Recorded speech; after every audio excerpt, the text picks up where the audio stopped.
Operads of the Baroque era. Coming up all right? Operads, the Baroque era? Yes. Good title. Your friend wrote to me to be on. Is it the LinkedIn. Baroque era of operas or operas called the Yeah, Baroque yeah. era? Well, either one. But, Accepted it, so we are not listed here. He's still there. Coleman has more. Postdoc in India, right? Yeah. Yeah. Hey.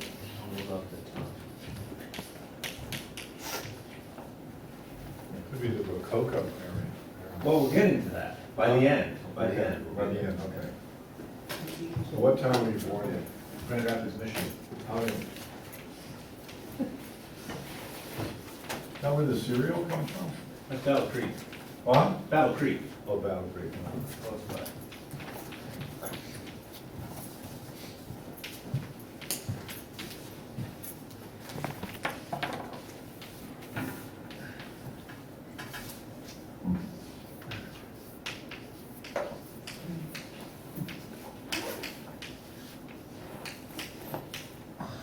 Okay.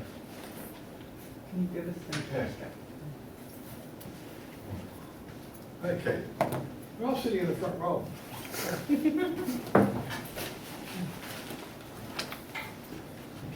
It's like there's a beauty contest.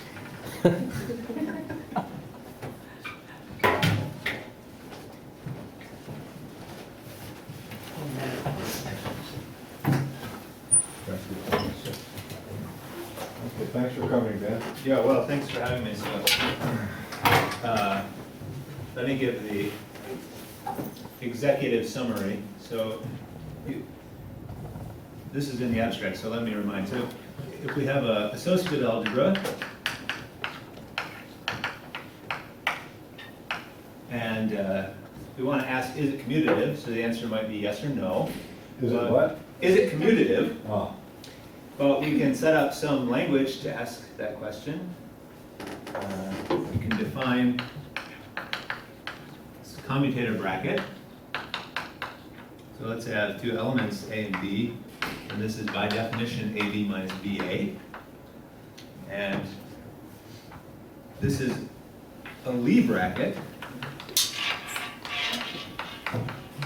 So that means, well, it's anti-commutative, that's clear. It satisfies the Jacobi identity. That follows from the fact that this operation star is associative. That's a nice exercise. And, well, clearly A is commutative if and only if this guy is 0. And so what I'd like to do is talk about operads in the context of this example for a couple of reasons. So the first reason is that these two algebraic structures can be realized as the Koszul dual in the language of operads. So that suggests that there's a little bit more going on here than maybe first meets the eye. And then we can also sort of make this example more robust by going one level up. Now it's not clear what that should mean at this point at all. But that's, again, just a rationale to introduce the notion of operads. So part one will be sort of introduction of operads, and consider this as a toy model for what I really want to talk about. Actually, there's a sort of a more robust toy model, which is still hopefully very simple, but a little more meaningful in terms of the analogy I want to make. And then in part two, we'll go up one dimension, and we'll see. So we'll replace things like associative with Gerstenhaber and BV, and up-to-homotopy versions, and replace these with some things which are called polyLie, polycommutative, or hypercommutative, which are basically algebras over some moduli space operads. That will be in part two.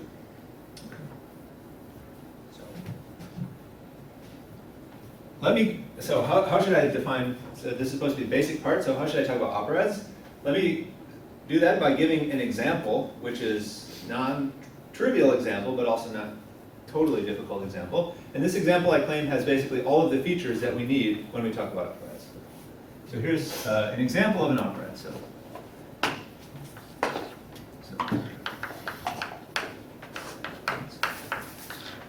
let's define a collection of chain complexes. So Pn going to be a chain complex where n greater than or equal to 1. Well, okay, let's just, There's no n equals 0? well, I mean, for this example, we can take n equals 0 and n equals 1 to just be the ground field, which contributes nothing in terms of the interesting structure. So what is this going to be? So it's going to be the span, okay, like linear span. So let's say I fix some coefficients. Let's say maybe a field even. So the span of decorations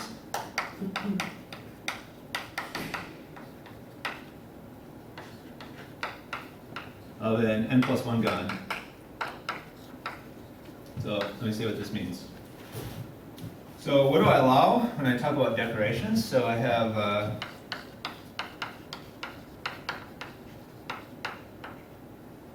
maybe a labeling of the edges.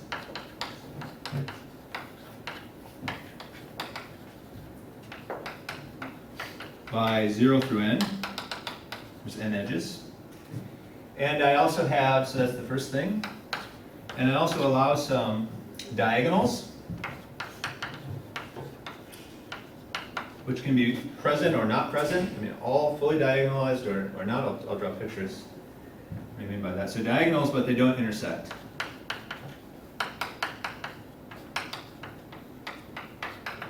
So let me draw up some pictures of what I mean by these. So here's, Well, with it, decorations, first, they're labeled in the obvious cyclically at 0 through n? well, they don't have to be. I could They're labeled impose. somehow, and then there's also some diagonal. That's what you mean by decoration? Yeah. So Okay. this for each Oh, way to the decorate. interior are decorated, okay. Yeah. I mean, let me draw some pictures. So here's P3. So I mean P2. You could also ask about what's a 2 gon. So we'll just say also P2 is. Oh, sorry. P2 is n plus 1 gons. P2. So now we're talking about 3 gons. That's a triangle.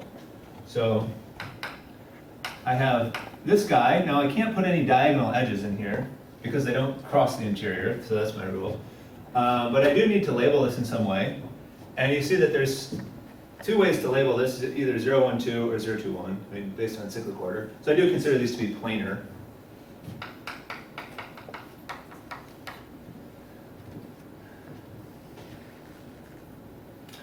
Let me do the following convention. Let me always put the edge labeled by 0 to be here. Okay, that's just a convention. It'll be on the base. And then I could also label the edges 1, 2, 2, 1. I mean, I won't do that. You see somehow that the SN action here is totally free. I can label them by whatever I want. Here's P3. This would be a 4 gon. So that would equal the span of the following 3 things. I have like this guy.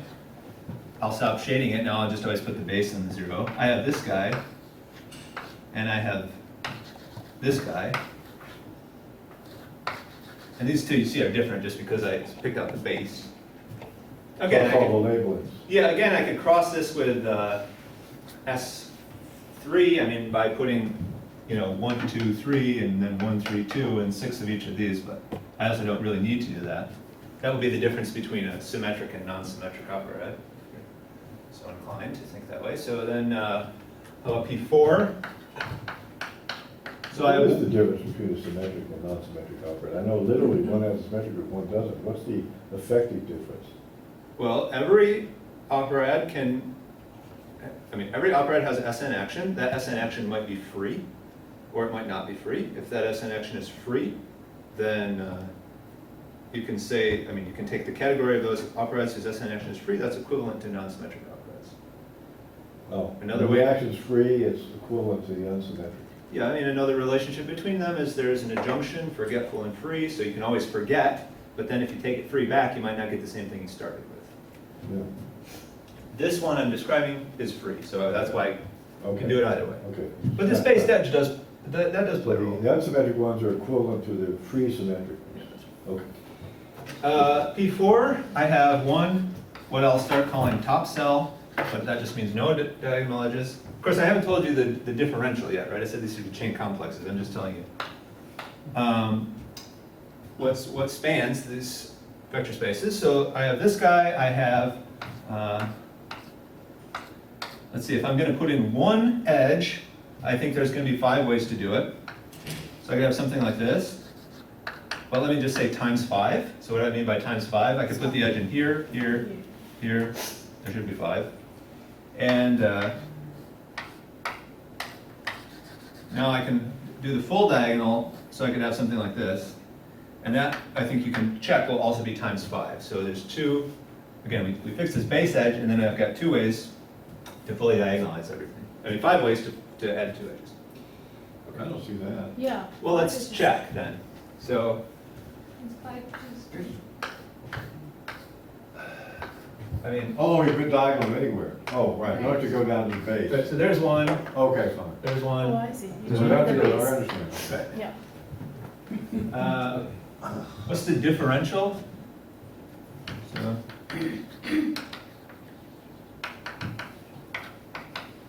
you sum over all ways to add an edge with appropriate sign.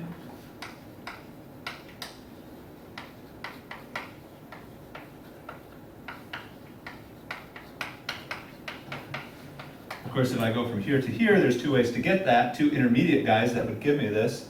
So that's going to make it square to 0 if I get my signs right. I think everyone could probably do that if they had to. And so, It's with signs, you can try it with signs. yeah, with signs. Right? And So it's 0. so we'll actually see a good way to get the signs in just a second. And so the degree, let's say I'm going to make this homologically graded, so the degree will be the number of missing edges.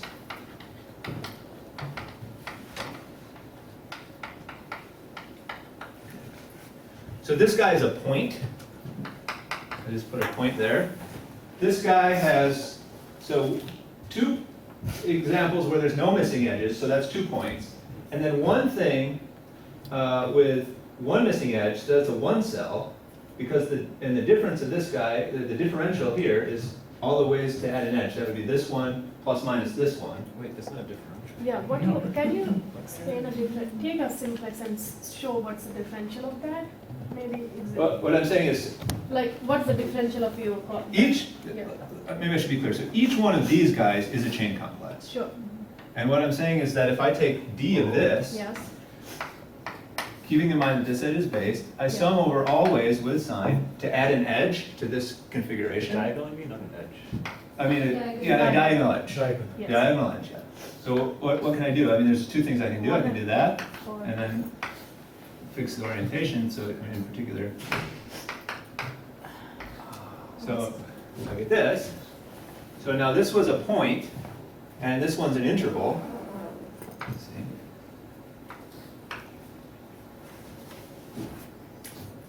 And then you're going to be able to argue by similar logic. Now see, this one's a little confusing because here you see we're going up in dimension. We have dimension 0 thing, dimension 1 thing. This would be a dimension 2 thing. The dimension 2 thing is also a 5-gon. So that's potentially confusing, but just I'll draw it in color. I don't know that will make it less confusing, but We'll make it a slightly different size right. than those. Yeah, it's right. It's a big pentagon. Ben, can I ask a question? Yes. Where is this interval coming from? I understood that differential. Well, Why is all I'm saying here formally, before I talk about interval or anything, all I have is a chain complex that's spanned by one cell, Okay. whose boundary is the difference of these 0 cells. Okay. So that's exactly the same chain complex I would get if I took the cellular chains on this interval. And another way to say it would be that if you start with the interval, if you know what these basic, you start with the interval, and that will tell you the signs by thinking orientation. Okay, so now I have, oh dear. So I have like the big pentagon. What is that going to be? That's going to be the chain complex I get by putting all these pictures together. So the 2 cell is missing 2 edges, that's this guy. The 2 cell is also a pentagon. Now that's a coincidence that only happens in this dimension, right? Because the next thing I would do, if I could draw it, would be a 3-dimensional thing that's still labeled by 2-dimensional pictures.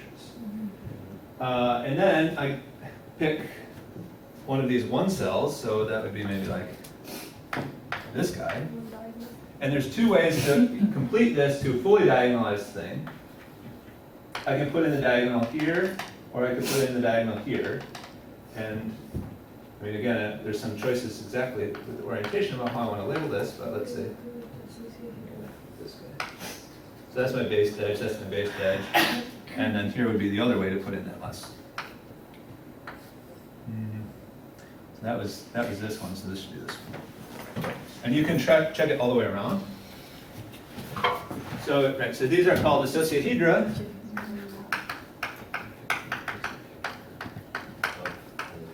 They're polytopes of dimension Pn, the chains on a, so I had to go down to dimension 2, n minus 2 polytope. And I mean, I guess Stashev proved this, that you get a compact polytope in each dimension now. Could you just remind me what the next one is? It's a truncated triangular octahedron or something. Well, I have a picture of it. Oh.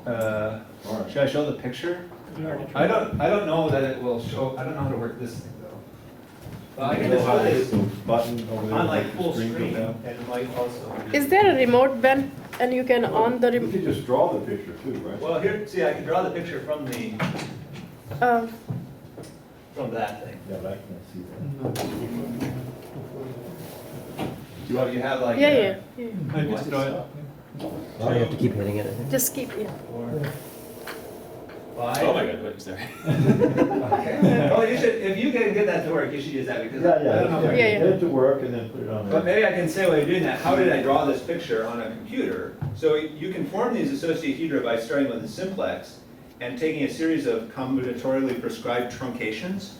So I used to know how to do that actually. You just start with a, see, I haven't done it in a while, but you just start with a simplex and then you label these by certain graphs and then you truncate, so you do this and then you would do this one. I think you probably have to truncate all of the vertices and it might come back to me, I don't know. And then you're going to have to truncate certain of these edges, like this one you're going to have to cut off. So then you're going to get something like this. So you should end up with a 5-gon here, and then a square. So all the, actually that's almost, I need to truncate 2 more of the edges and I'll have it right. So like this one, let's say, I'm supposed to have a 5-gon down here now, and this one also. So that's also, I think, a 5-gon. So it's, it has faces which are 5, which are squares and rectangles and pentagons. Is that an even number of pentagons? 4, right? Does it have an even number of pentagons? I don't know. I count here 1, 2, 3, 4, 5. But don't. I'm on the spot here. I don't know.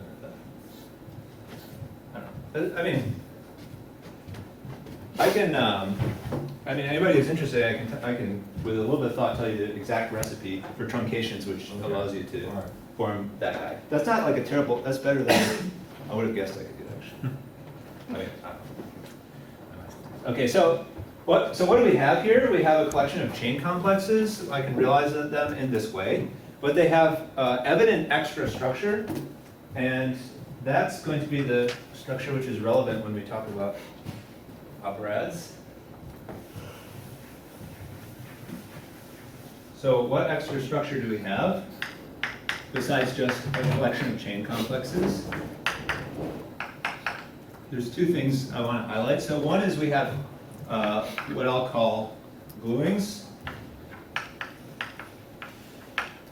in the sense that I can take any one of these pictures and I can take any other one of these pictures and I can glue, say, 2 edges together, and maybe I want to glue the based edge first onto some non-based edge. I can do it that way, but that's not strictly speaking necessary. And what I'll get is a cell in a higher dimension. So for example, let's say I take this guy, 5-gon, with a 1 diagonal edge, and I take the 6-gon with 2 diagonal edges. Let's say these are both based.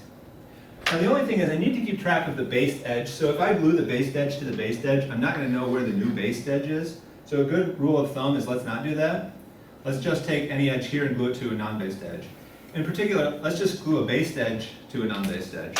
That will generate everything along with the second bit of structure, which I haven't told you about yet. And so you see what happens if I do this. I mean, I get 5 gon. Well, let me not draw it there.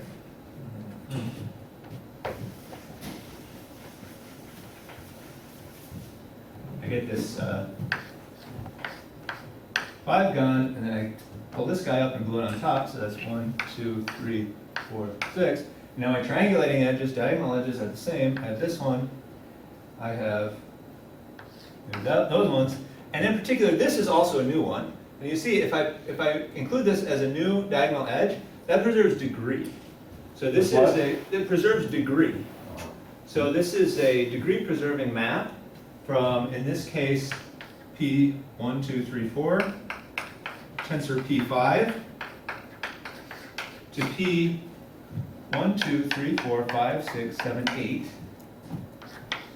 which is this plus this minus 1. Minus 1 because one of them got wiped out. And it's, let's see, so it depended on which based edge I chose, that's going to affect the final composition. So I had choices, these are planar pictures, right? And this is the based edge, which I can think of as 0.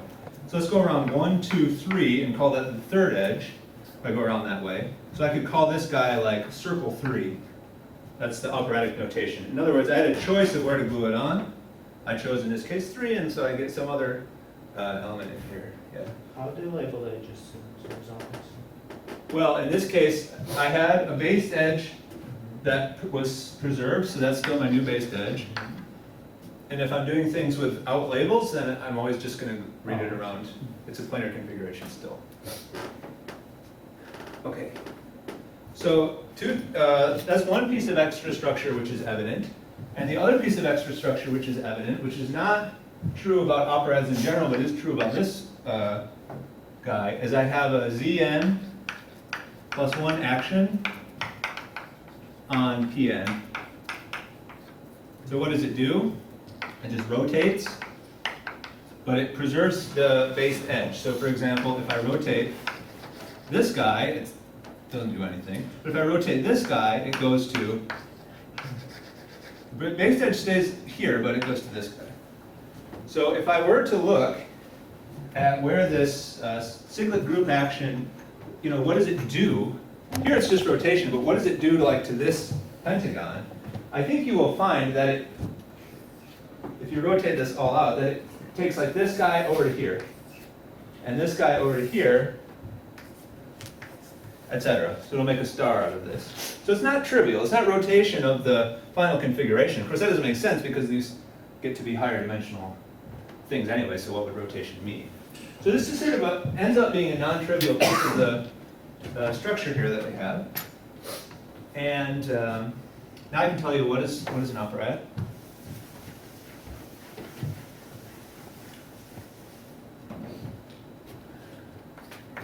So an operad, we have objects, say operad P. We have objects Pn. For n greater than or equal to, let's say, 1, I could make it 0 if I wanted by essentially the extension of this notion. These could be chain complexes. They could be vector spaces. They could be topological spaces. The only thing that was really key is that I needed this notion of product here to define these operations. So it's a collection of objects with, let's say, maps in whatever category I'm in. Pn tensor P m to Pn plus m minus 1, just like I had here, which are indexed by 1 to n. So they circle I is between 1 and n. Okay, plus some axioms, but this is where I can just go back to my example. The axioms that you would extract from this example, such as if I have some highly complicated configuration, I can decompose it in several different ways. That turns out to be an associativity axiom on these operations. That's the main one. We're talking about non-symmetric operads, it's the only one. That's obvious from the picture, right? Yeah, right. I mean, here I have picture like this, I can take it apart in several different ways. Those are the same thing when they're done. Just copy that when you write down these operations. And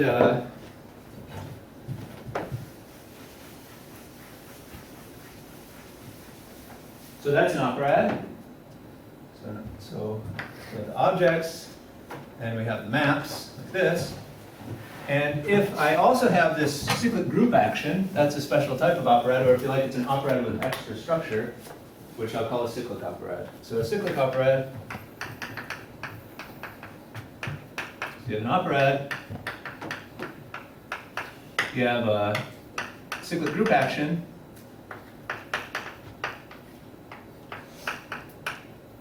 and this imposes additional compatibility because I could rotate then glue, or I could glue first then rotate, but it's all the compatibility assured by this example. Okay. Yeah, but I've never, when you actually write that down, it's quite complicated. It is. Can you say the words again, what it means? If I take, So, and If this I- can be done for unsymmetric operads too, right? that's right. Okay. So if I am allowed to rotate these configurations, I could first rotate and then compose. Or I could compose and then rotate. Now, if you do it with these pictures, The rotations have different orders, right? that's true, that's You- true. You imagine they're having the infinite order right now. You can't go, okay. Right, so when I rotate before or after composition, those are different rotations. That's true. But the point is, there are several ways you could get a given configuration, and if you can get the same configuration in two different ways, then that combination of operations and rotations has to be the same. In other words, this example tells you all of the axioms you need to know for the general case. Yeah, but, I don't know. Okay, so. Well, when you say rotate first, you mean rotate by the generator of each cyclic group? Or just say, the rotation means the smallest rotation at each level you can do? Well, you can generate all of the relations that you need by just the generator of the group. Now, there are So by other, rotating, you mean take the generator, in Yes. this case, yes, smallest rotation. you can get away And with then this. glue anyway, and then glue anyway, and then that answer is the rotate of gluing before you rotate. In other words, gluing commutes with rotation. Yes, gluing commutes with rotation, and it takes a little bit to say what that means, but this example, I mean, I could give a specific example of how we get the same configuration in two different ways, but maybe it's enough to say that this example contains, the extent to which it's an idea which is difficult to understand, this example contains everything you need. That's right. Well, the gluing, I mean, the sentence gluing commutes with rotation Mhm. contains everything also, doesn't it? I think, I mean, for me, I would need a picture to sort of think about what that means. What should commute Well, really it means mean? you have this gluing, what are these gluing on? What is it? Rotating and then any gluing commutes with rotation. Sorry.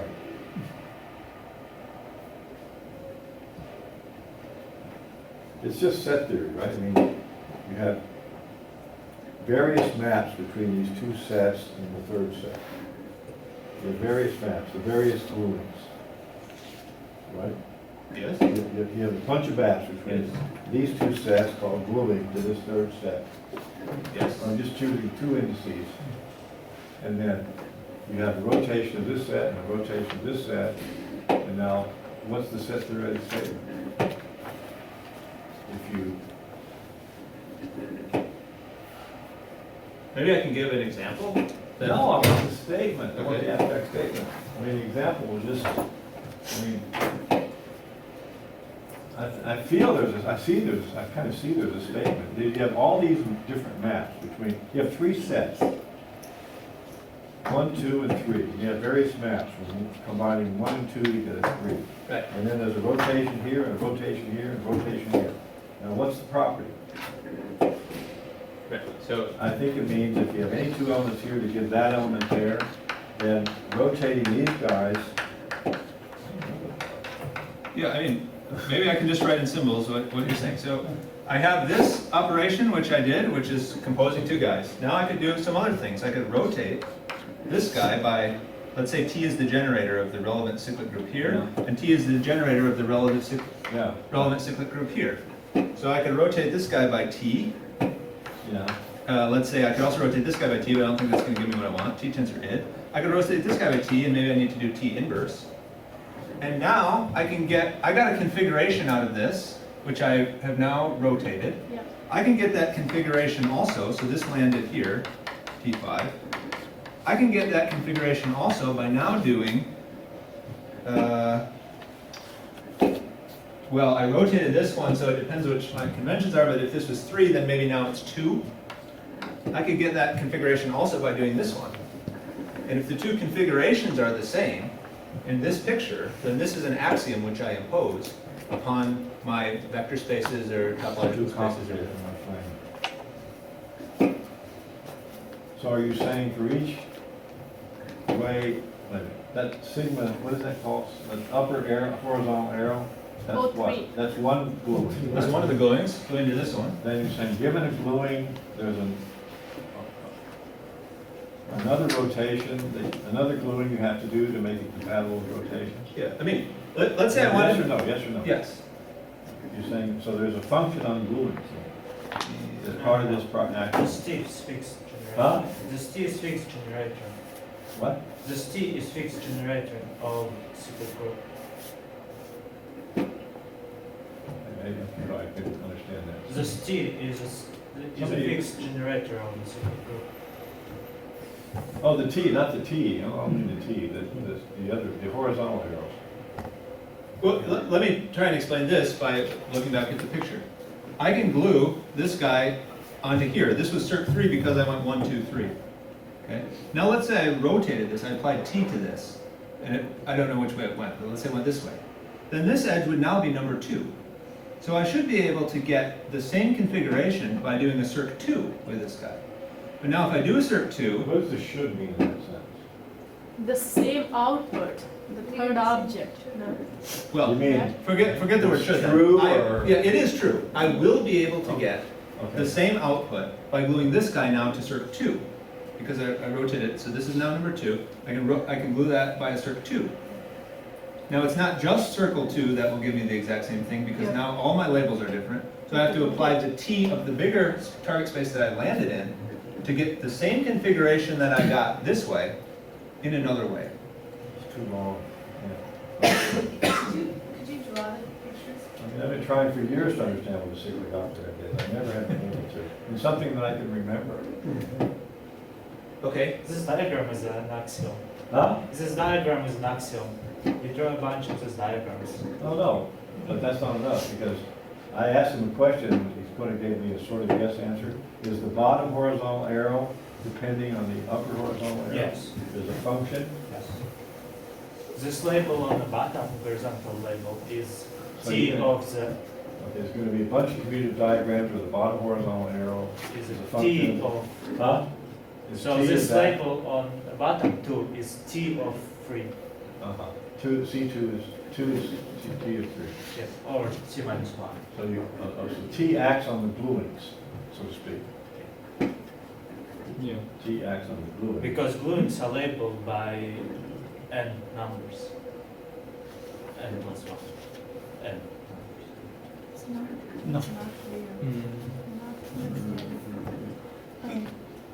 He has A, B, and C. He's saying C can be obtained by whatever we did A, B, and C. Well, I mean, maybe I can try another explanation and see if it hits Whatever we home. did. Well, I'd be happy with an implicit one where all these complicated things come out as the consequence of a calculation, but a short implicit statement for what the axiom is. Okay, well, maybe then I can say Is this. that somehow, So, the difficulty with writing this is that you're trying to take what is in effect a morphism, decompose it in all possible ways, and then say those should be equal. So there's maybe a better way to say this, which is just to say that you should have one well-defined operation for any non-rooted tree. Okay, so when we have operas, we have a well-defined operation for something like this, where this is now a root. Okay, so this is a well-defined operation. Now the problem is, if I do this, that should also be a well-defined operation, and I could decompose this in two different ways. Right, so I could split it here first and then here. So that's an associativity condition that I impose upon this. So now what I want for a cyclic operad is I'm just going to take away the root. I don't treat this as any different from any of these other guys. Okay. But now the problem is, so now I'll draw sort of a non-rooted picture. It's the same tree. But now the problem is, all of my operations, when I talked about operads in the first place, have an order. So if I want to interpret this as a picture, I have to first choose a root. So I could choose a root here, and then everything would flow this way, and I'd interpret it as a picture. But I could also choose the root up here, and everything would flow this way, and I'd interpret it as a different combination of these operations. And those two results live in the same space, and they should be the same. So, I mean, another way to say it is that this picture, this is an operation. And how do I do it in this example? Well, I just start putting all of my guys here. This would be a triangle. I should have drawn one with more, edges, and then this is an n-gon, whatever n happens to be. I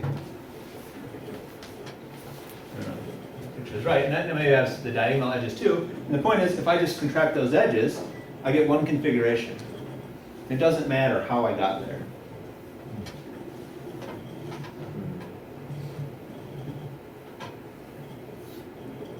Is that okay?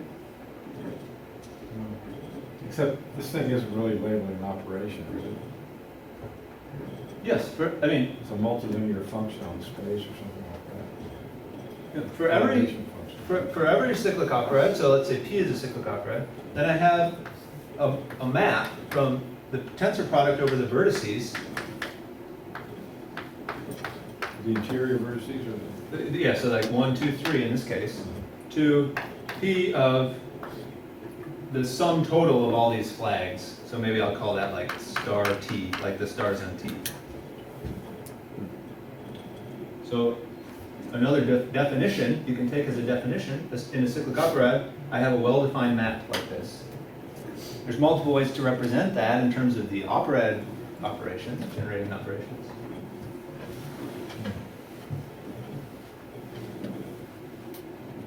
so the figure without the root is kind of well defined, isn't it? Yes. Or is it? Yes. When you put these corollas, or what do you call these things, diamond, starfish together, is it well defined? Well, I mean, like, if I put the 0 here versus the 0 here, those are not exactly the same, but they're related by a relevant cyclic group action, T to whatever Don't power. labeling, just if I put starfish together, Yeah. is that well defined? No matter how you glue this starfish to that fish and then this one to that one? Well, if I glue, I think it's, See, the middle one, you have to use disjoint rays. The middle triangle, yeah, you have to use disjoint rays, just trying to raise. right? I mean, otherwise you couldn't.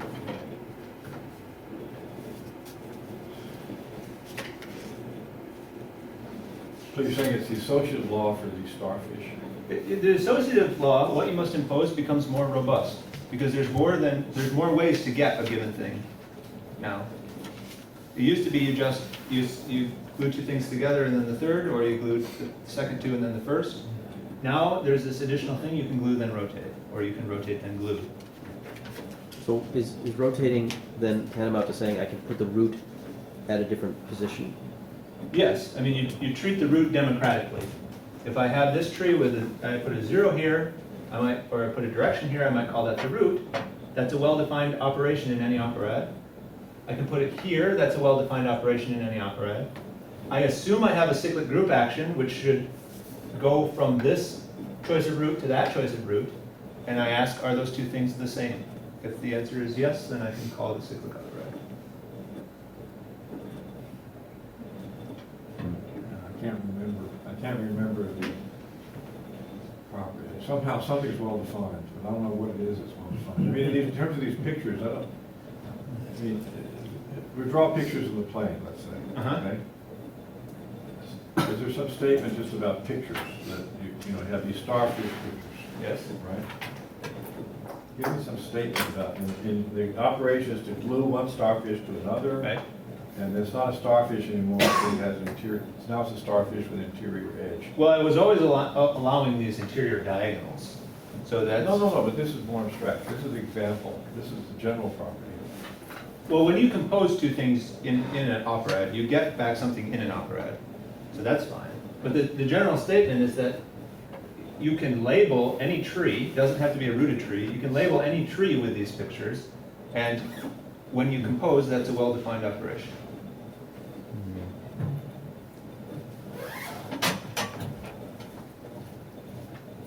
I don't get it, because I don't really understand labeling either. I mean, labeling is, if you just had labeling by itself, I can discuss that for a while and understand it, but it doesn't seem to be in the picture of the labeling. There seems to be something geometric that's independent of the labeling that's going on.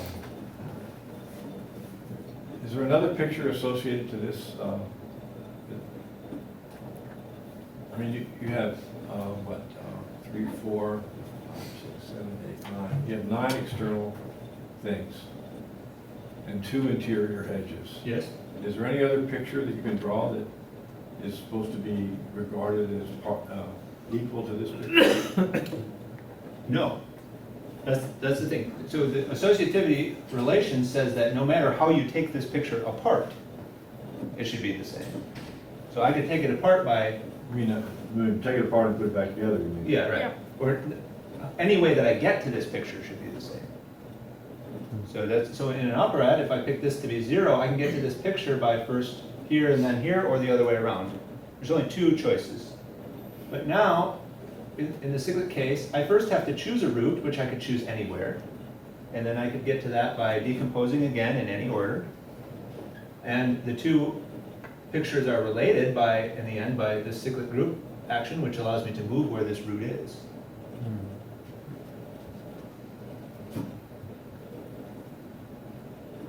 So there's many ways to get to this picture, more so in the cyclic case, and I'm imposing this. Well, I mean, the ways are, these things are starfish, and the ways are you're just gluing 2 arms of starfish together. And then a lot of different ways of doing that, but I mean, the picture's the same, just putting 2 starfish next to each other and gluing one leg of this one to one leg of that one. Mhm. That's the basic operation. Forget the labeling for now. And then, now you glue a third one to you only allow yourself to glue the third one to the ones that are left on the one on the right. Yes. I think. Yes, that's right. And then what? And then something should be true? I mean, Well, okay, but then let me draw another picture. Maybe make the statement then, some statement, and then draw a picture. fault. If you take this, Huh? if you take something and glue it, and then you turn this first and then glue it, the result should be a turn of this of the old one. Let's say that I want to glue these 2 guys together. And let's say that I allow myself to glue the based edge of one to a non-based edge of the other. Then there's a couple different things I could do. So let's say I want to glue this guy, that's based edge, this guy is based edge. So let's say that I want to glue these 2 guys together. Okay? Now you might say, well, I can't do that because I can only glue the non-based edge to a based edge, right? That's what I said. I can only glue the based edge here to the non-based edge here. So what am I going to do to glue these 2 guys together? Well, I could do 2 things. I could either rotate this one by t, and then I would have the based edge where I want it, and I could compose, given my rule over here, or I could rotate this one. So this is or. I could rotate this one by t squared. I mean, already I'm lost because you pointed from the pink to the pink. You just told me over there the base edge couldn't go to the base edge. Now you're letting it go to the base edge. The pink is not base. The pink is not. Base edge is the base. The base is always on the floor. Is bottom. And this is the one I want to glue to. Yeah. So I rotated it to get it to up, so it's on the floor. Now I can glue these two together with this one to that one. Yeah. Or I could rotate this one by t, maybe -2. And now I've put it on the floor. And now I could glue the same ones by gluing this one to this one. Now this is going to be a circle 3 with this one, then this one. This is going to be a circle 2 with this one, then this one. I can write that equation in an operad, but there's no, with a cyclic group action, but there's no reason to believe that the two things would be the same. So the configuration that I get either way here is a pentagon with a square where this was my distinguished edge. Now what's the base edge when I do this? I'll get different base edges, but those are related by a cyclic group action downstairs.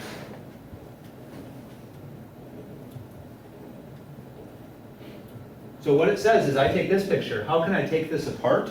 I could take it apart to be like this and this one, or this one and this one. How can I take this apart and put it back together? They all have to be the same way. Is it clear? So when you consider cyclic operad, do you suppose that you have a distinguished generator in each Zn? Well, I mean, in each, Zn? the group? Yes. Well, I mean, I just take Zn plus 1 to be the group, T, such that T n equals it. So this T is like distinguished element. Sure. Like because you write T there and T there and I mean, it's true that these T's live in different groups. This is in Yeah. T4, and this is T5, I guess. yeah, like you have this distinguished element. Well, I mean, the group is the group. It doesn't, obviously it has a generator. Yeah, but like Yeah, but you're if, running if two you T's check, at different if T's. you choose different T from if you choose different T from there, you want This is T4 and this is T5. Right. yeah. So these are like other fixed, or you can write it for any T. Well, no, these are fixed. I mean, okay, right. So I should fix a T1, or T2, a T3, a T4, and T5. These are generators of each of those respective groups, and I can write out this. Can you give us a simple example of an operad that's not cyclic? Yes, take the endomorphism operad of a vector space. How can you give it a cyclic group action? In general, I claim there's no way to do it. But can you give a didactic example? Well, it's sort of hard to prove that there is no such structure you can put on this, because you basically can always put a cyclic group action on. I mean, you can choose like a trivial one. And now I'm going to start having to check all these axioms, and I haven't really even gotten past the definition. So I mean, in that sense, so checking that something is not cyclic or cyclic can involve, say, linear algebra computations on the order of some 12 by 12 matrix and seeing if it has a certain form, things like this.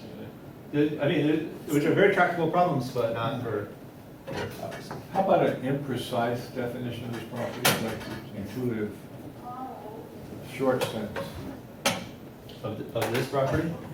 Being a cyclic operand. Yeah. This You is have this symmetry, action, and you have the operations of the operand. You have an operand, and you say, suppose I have cyclic actions on each one. It's called cyclic if some compatibility holds. Yes. Very vague, just short sentence, one sentence. How many See if I can words? understand. any way that I choose to label a tree with elements from my cyclic operad gives me the same operation. That's the best I can do. If I give you a labeled tree, you break it down to try and figure out to calculate what it should be in the end. You might break it down in 5 different ways based on what you interpret as the root. Any of those ways should give you the same. Same operation up to the action of the cyclic group, you mean?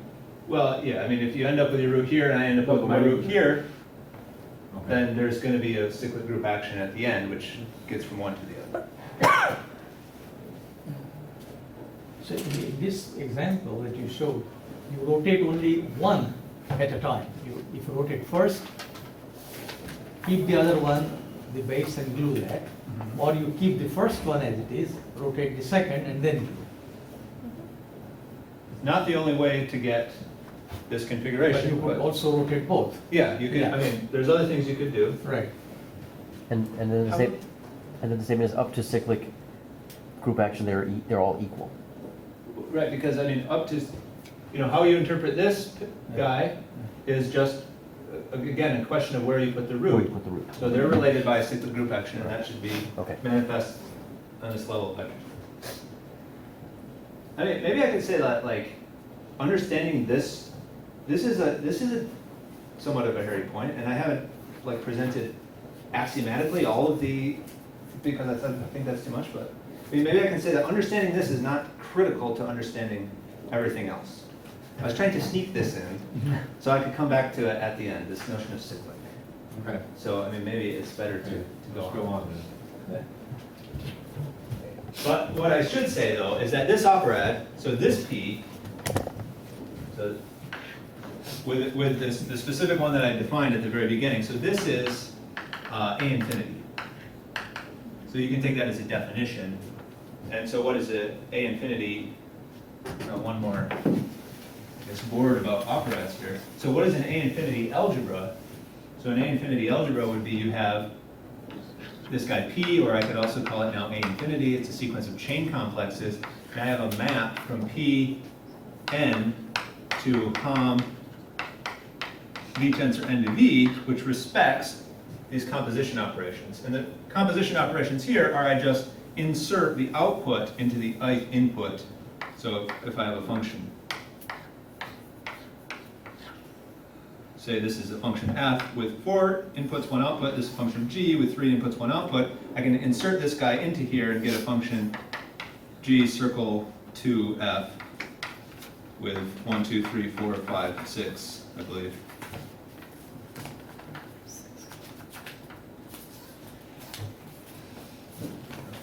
So it respects all that structure.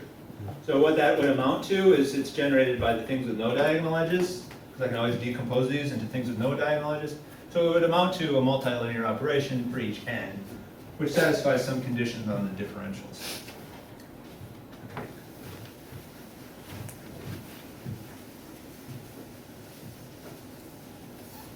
Okay, so now let's go back to the beginning. So I had this idea, commutative, Lie, associative, algebras.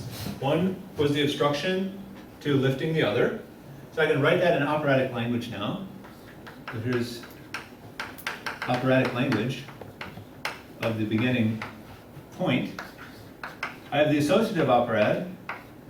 This is an operad whose algebras, in other words, morphisms like this, are associative algebras.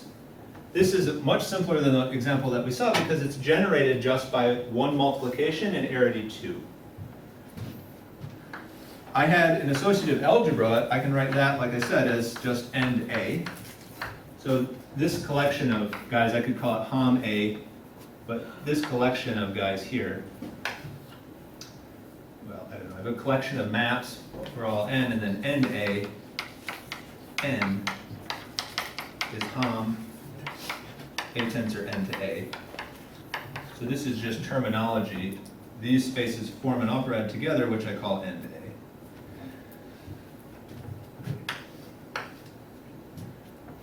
If I have an associative algebra, it need not be commutative. If I have associative multiplication, I can think of that as living in this operad. It need not be commutative, but I can identify the two different orders and send those both to a single operation. That generates an operad for commutative algebras. And so what I'm asking is a lifting question. Can I lift this associative algebra to a commutative one? And if I have also the Lie operad, so this is generated by one operation in arity 2, satisfies Jacobian anti-symmetry. So there's one way to map it in here, one logical way. Map it to the commutator, exactly what I had in the beginning. And what I say is that I can lift, so now I have a composition here, right? Just following this guy. Confused by both of these arrows. What does it mean? What is that from associative to commutative? What does that mean? So this is associative, is generated by, let's say, x1, x2, and x2, x1, or let me just write this. This is the span of x1, x2, just saying multiply some binary multiplication, and x2, x1. This guy is just x1, x2, or maybe if you like y1, y2, equals y2, y1.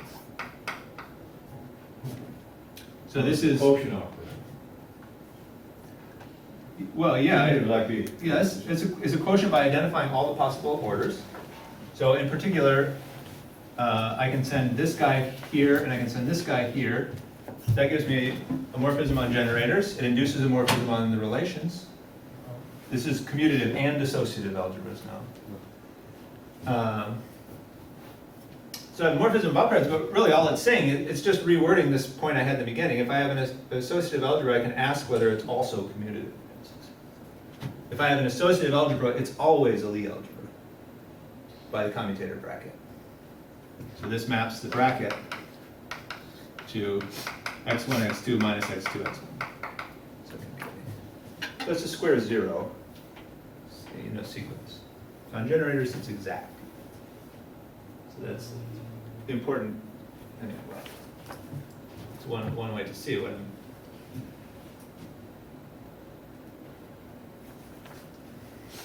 So all I mean to say is that we can take the question that we had in the beginning, can I lift an associative algebra to commutative algebra, and interpret it operatically via this diagram. So it says that there exists a lift, okay, if and only if the composition, this composition here, so the diagonal composition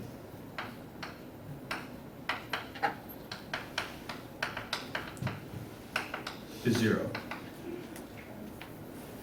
No. So if this one is 0, then there exists a lift here. It says that upper row is in some kind of natural relationship, like vibration or co-vibration or something. Yeah, I mean, I really even just like this. Right. I like this parallel with short exact sequences. I mean, Okay. on generators, we literally have a short exact sequence. And that's what makes this relation, makes this essentially an if and only if. Yeah, but what is it a little more intrinsic? Not on generators, but what is the structural statement of these two arrows now? Well, I mean, I claim that Operads can say something about why this holds because these two Operads are Koszul dual. So You have to have Koszul dual to state this very property right here. well, I'm saying that this is an example of something which can hold in greater generality. Namely, it can hold when I have a pair of Operads, one of which is Koszul self-dual, and one of which is not, and I have a short exact sequence of generators. Yeah, but just a short exact sequence of generators would say this lifting problem would hold, I think. Or there's some more elementary statement besides Koszul duality, which is equivalent to this lifting problem being true. I mean, if you want this exact statement to be true, that's just a statement about these two arrows. Some statement about it, like, But the arrows know all of the data about the relations living in higher areas. So they're, I mean, these arrows are not just making statements at the level of generators. no, of course not. But I mean, there's some, that's why I'm asking, what is the property of those two arrows? I think of an operator as being like an algebra of some kind, right? Because you have the operations, you compose them. So you have a map of algebras, another map of algebras. And then what's the property that this lifting is true?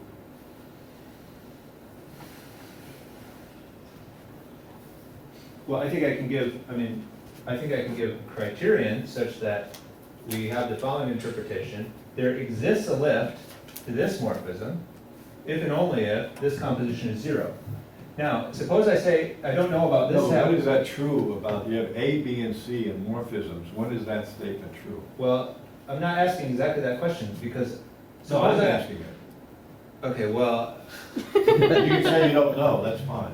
yeah, I don't know. Okay, fine. Because the question I want to ask is, suppose I have this morphism and I want to know, can I lift it?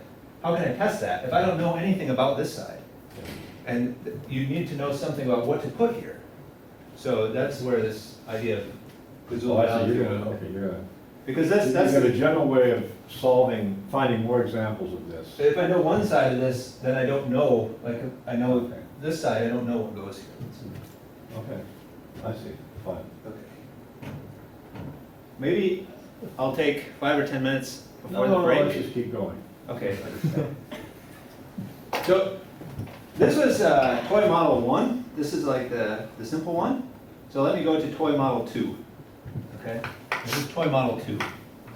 But toy model 2 uses like the same ingredients as toy model 1. It just uses one more ingredient, let's say. So I'm going to define B. So why is it B? Because it's going to go between A and C. So it's going to fit between associative and commutative. And I'm going to ask the question, can I lift this guy to a commutative algebra eventually? But let me tell you what this is. So because these guys are nice, small, finitely generated things, I can describe this operad by just telling you what its algebras are. So I really don't even need the language of operads to tell you what a B algebra is. So a B algebra has the following operations. It has an associative multiplication.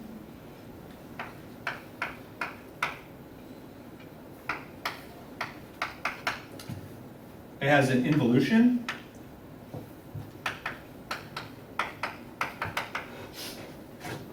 And it has a compatibility between these two structures, which is of the following form.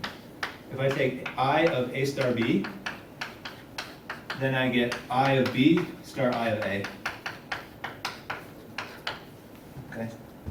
And now, it should be clear hopefully what these morphisms are. So these morphisms say that if I have a B algebra, I should have an associative algebra. That's true. And if I have a commutative algebra, I should have a B algebra. Well, how would I do that? I just take the involution to be the identity. Because if it was commutative to begin with, then that would be a valid choice. So what are some examples of these B algebras? Well, I could take any based space and look at the base loops on that space at that base point, and take the homology. And I know I have a concatenation product,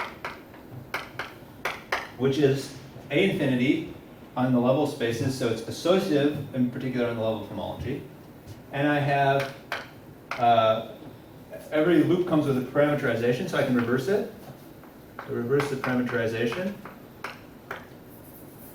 Okay, and then you can check, so you can see where this guy comes from, this equation comes from, because if I have a loop, you know, A, which I went around this way, and then B, which I went around this way, I can do IB then IA, which would go around this way first and then this way. Or I could do the opposite of A star B, which would go around. So A star B would go around this way, so I would start where I end. That would be this way. That's the exact same things I just said, yes? So you can check the picture that holds. I think another example, so there's one example. I think another example, which maybe might be a fun exercise in this, well, for some of these audiences, take like homology of continuous maps from a zero sphere into a manifold, and copy the construction of the string product to get a non-commutative associative product which lives on this space. And the I is the obvious thing. It's just, I mean, on chains, let's say you have two chains, you just switch the order.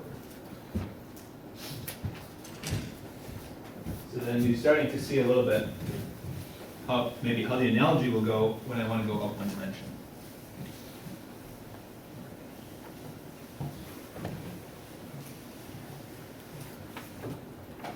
The zero sphere is related to B in also the following way. There's a map from the zero sphere to B. So there exists a map of operads, where I take the cohomology of the zero sphere and look at that with the cup product. And I consider this as an operad in saying that it's concentrated in arity 1. So this is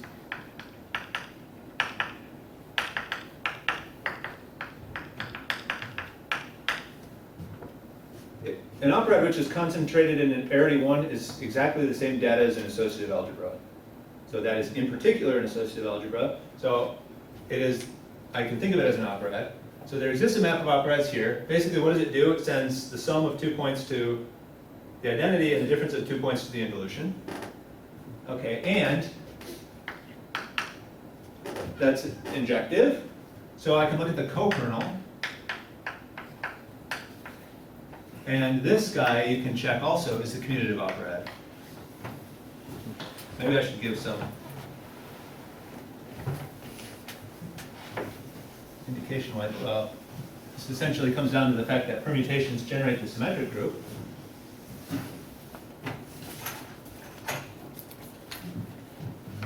Transpositions.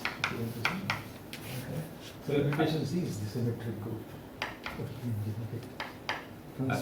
Transpositions generate the symmetric group is of course what I mean. Yeah, Yes. right, yes, exactly. Well, the first statement was also true. That is the definition of the group. Yeah, transpositions. Right. So the surface interpretation of B might also be interesting. So if I think about surfaces which are contractible, but I allow sort of boundary which is input and output, so interval boundaries. So here would be maybe my output, here would be my input, say 1 and 2, they're labeled, and they're also directed. So I'll take 0 is always going this way, and 1 and 2 can go in whatever way I want. I'm going to take it like this so it looks like an oriented surface. I could call this the multiplication. And I have two choices for what I can do here. If I fix my output boundary, I can either have the surface, which would be the identity. So these operads all have identity operation. Or I could do the twisted thing, which would be the involution. And that's another way you can see this relationship. If I start composing these guys, if it's a surface gluing, meaning that the boundaries don't point in opposite directions, then you just compose. If they don't, then you just flip the one over and compose. So they do point in opposite directions, and you can check this. And that might be a nice way to check this fact as well.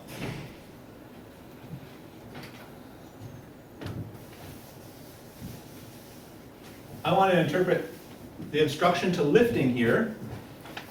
And in order to do that, let me define the following auxiliary space. So I have A star I is a B algebra. And then I'm going to define,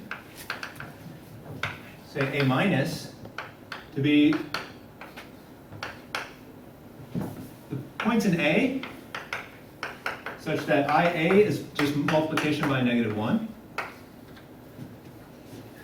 Now, that was a subspace of an associative algebra. You can check, is the product closed? Is this also an associative algebra? No. But you can check the Lie bracket, right? The Lie bracket's always hanging around because it's just a commutator. And this is closed under the Lie bracket.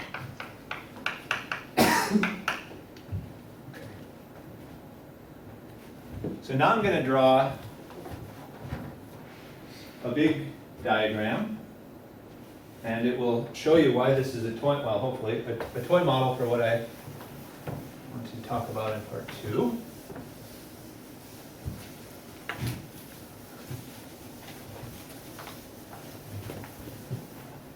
So I'm starting with this data, with this B algebra. I define subsequently then this Lie algebra. And the picture is the following. So I have the Lie operad here.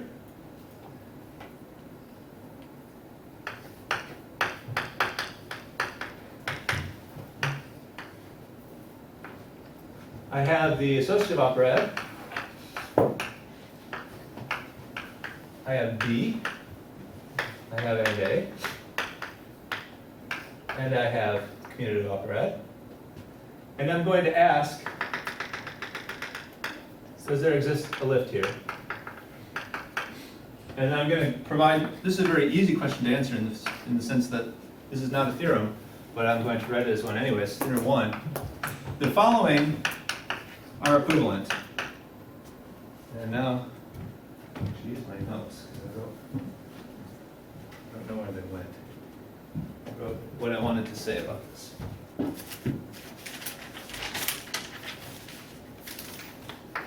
A lifts to a commutative algebra. A minus is trivial. Or 3, the S0 action on A is trivial. Where that means, remember, I also had the cohomology of a zero sphere mapping into here. Now, let me say why this is fully right for generalization. Okay?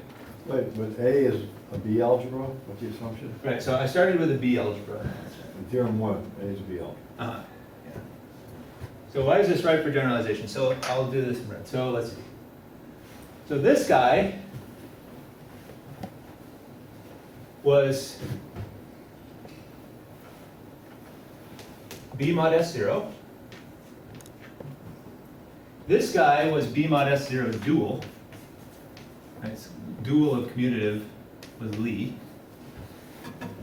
This guy, I can think of using these surface pictures by, if I just don't draw these little arrows, that gives me a topological operad if I want, or chain operad, whose homology is exactly the associative operad. So that's called the little intervals operad. I just have little intervals inside a big interval and composed by sticking the intervals together. So this is the homology of the little intervals. Okay. That can be generalized, intervals going up to higher dimensional disks. These arrows on the border, I'll call a framing, that can also be generalized. So this is really the homology of the framed little intervals. This A minus can be generalized. It's a completely natural subspace to consider in generality because it's the S0 invariance if I twist the action by S0 viewed as a group. So let me write that as the suspension or the sign tensor A of S0 invariance. And let's see, do I have everything? I think I do. Okay, so now, see, so what am I trying to do in this talk? I gave an interpretation of lifting this guy in terms of some obstruction over here that was Koszul dual. And everything in red is written in terms of 1 and 0. That was theorem 1. So now the goal, right, is to prove theorem 2. So how do you prove theorem 2? Well, you replace, say, D1 with D2, and S0 with S1. And that's basically it. Also, FD1, of course, with FD2.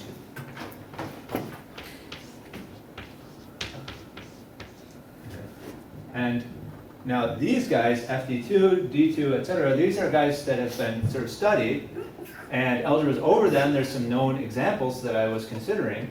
And what I'm saying is that this relationship will also hold in that case.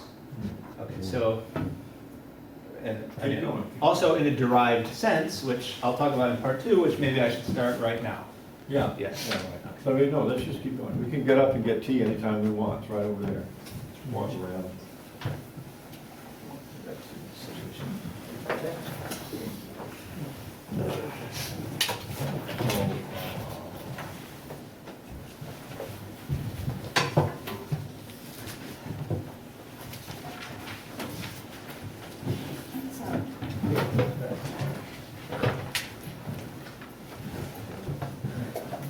So, well, I'll make a table over here of like the ingredients that we had in theorem 1.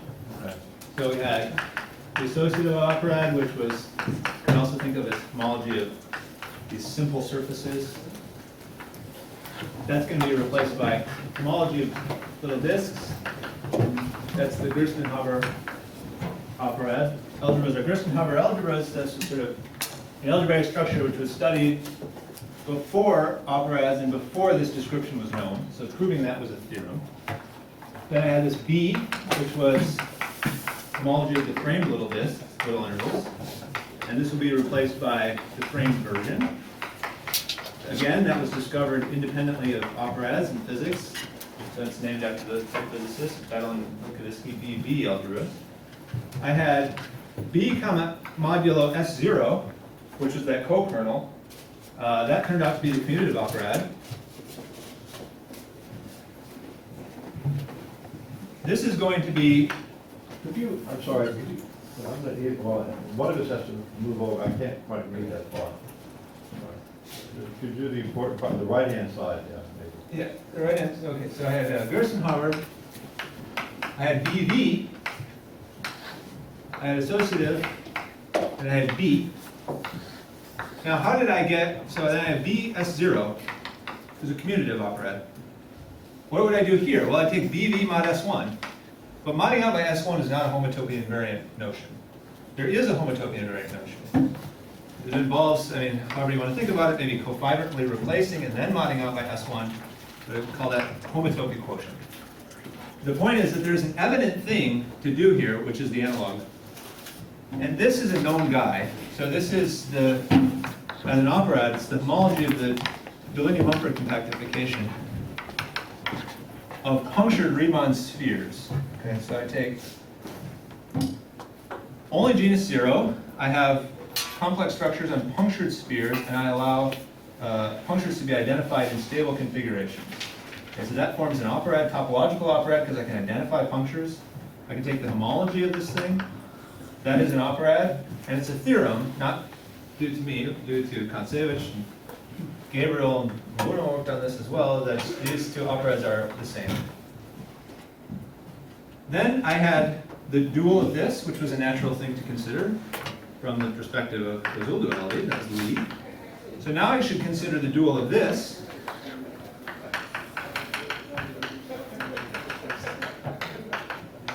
And one of the more maybe amazing things, I mean in this talk, which is again not new to me, the dual of this guy is, so this is the Deligne-Mumford compactification of these spaces. The dual of this is the open moduli space. It's just punctured Riemann spheres. Those form an operad by essentially, so there's a little bit of ambiguities about signs and degrees, which I'm not saying, but those form an operad essentially by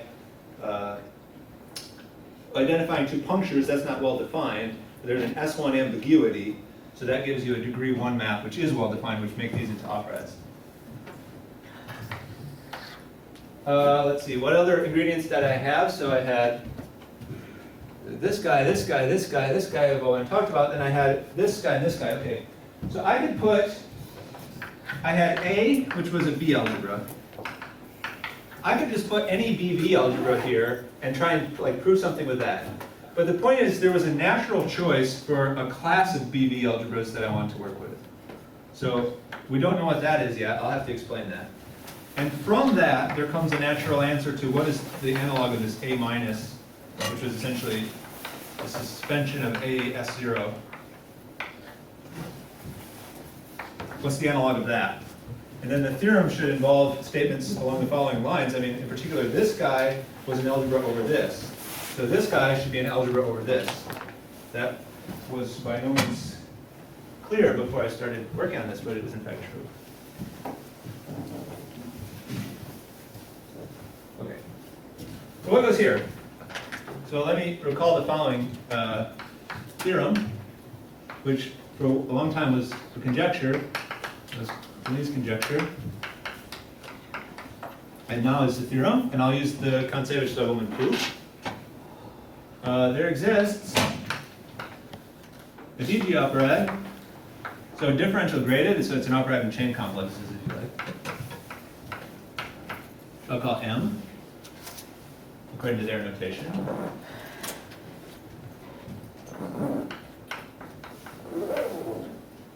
So acting on the Koszul cochain complex of an associative algebra, or an A infinity algebra. So this is A infinity algebra. Could be associative in particular, but they have this generality.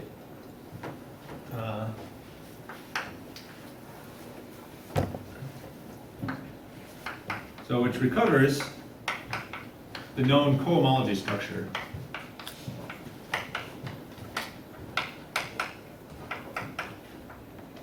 So what's that? So in the beginning, right, in the 1963 paper, Gerstenhaber constructed some Hochschild cohomology operations which control the deformation theory of this algebra. And that's where this terminology, Gerstenhaber, comes from. Okay, so remember this was the homology of the little disks.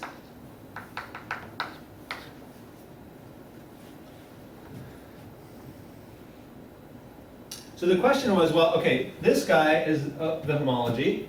This guy acts on some cohomology. Can I come up with a chain level thing which acts on the co-chains in a compatible way? And the answer now is yes. So in particular, M is a chain model for the little disks. By that I mean that there's a zigzag of weak equivalences between the singular chains of these topological spaces and this operated chain complexes. Okay. So that's the link conjecture. So in other words, we have already going into this, if you're thinking about operads, we have like a class of guys here, the Hochschild cohomology.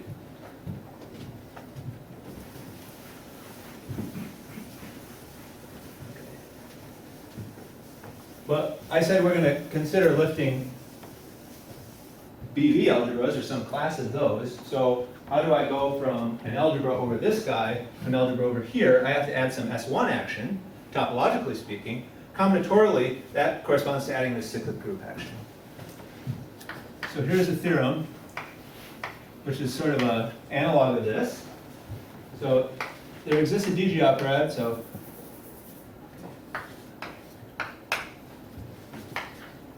the input of this theorem is going to be a map of cyclic operads.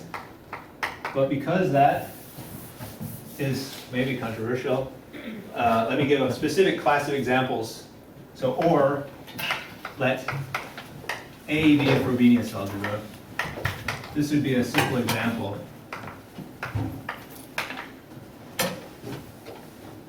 Of this structure, where O is end A. So if you like. So then the theorem, there exists a chain model for the prime little disks. So I'm going to call it FM. So it's augmentation of what we have here. In particular, this guy is contained in here. I'll say how these work a little better maybe if I have time. So exists a chain model for FD2, call it FM.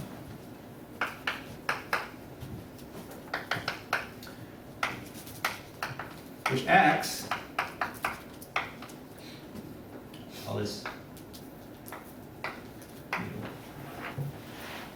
so it acts on a complex which is associated to the morphism.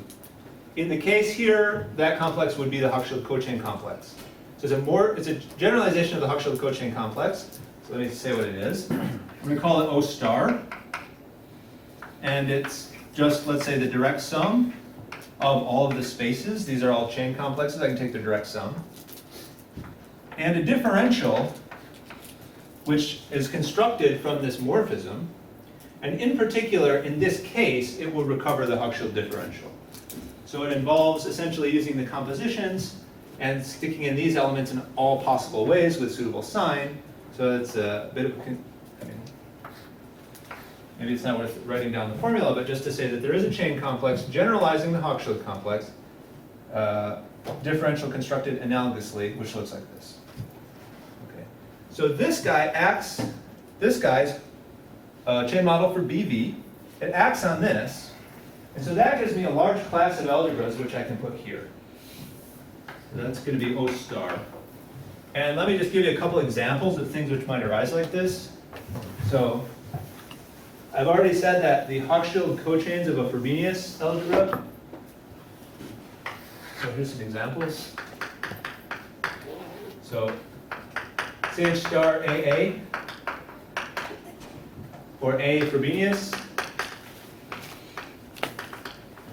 You use the bilinear form here, by the way, to get the additional cyclic structure.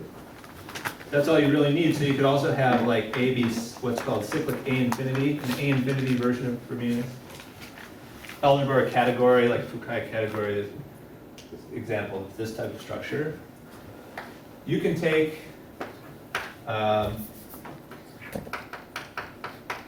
just the singular cochains of a space with an S1 action. Continuous. Example though, how do these things fit into the example? These are examples of which Okay. So, parts fit for right, which. so these are examples of Here, chain complexes which admit an action by this operad compatible with the known Gerstenhaber structure. So in other words, these are homotopy BV algebras, if you like. BV holding up to homotopy because of this action in a compatible way. So the singular chains on a S1 space, we get the BV operator by S1 that has the E2 part of a known E infinity structure. That's an example.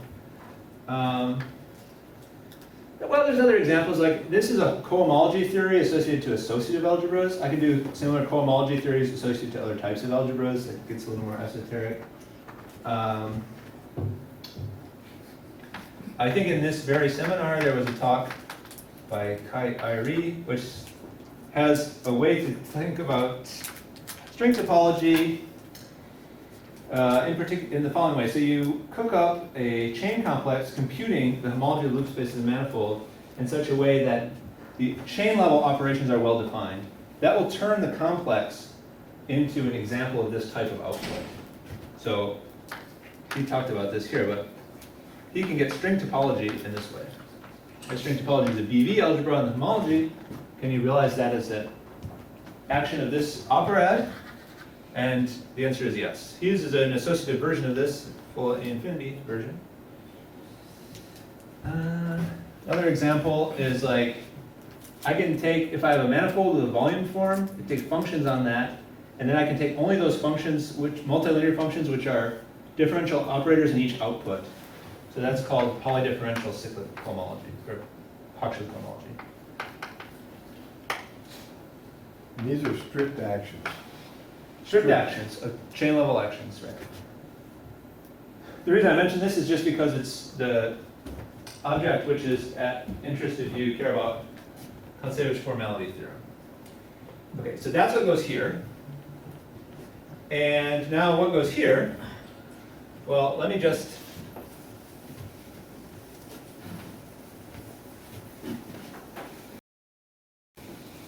remind. So what I did to get an algebra that would be my obstruction was I modded out by S0. So now what I should do to get an algebra which would be my obstruction is to mod out by S1 of this thing. Well, where is the S1 action when I talk about this type of object, when I talk about it as an operator? Where is the S1 action? Okay.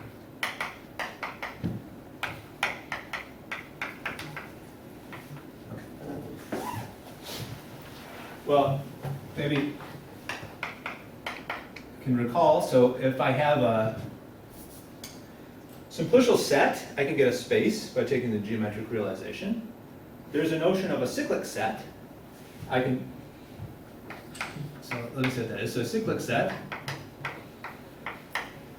is the following two pieces of data. So you have a simplicial set,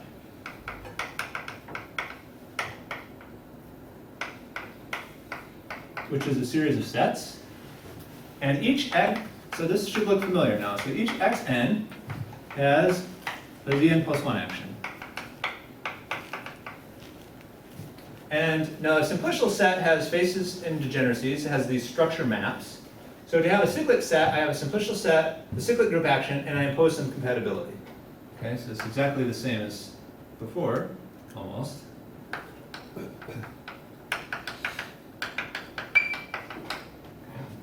Compatibility between the faces and degeneracies and the cyclic group action.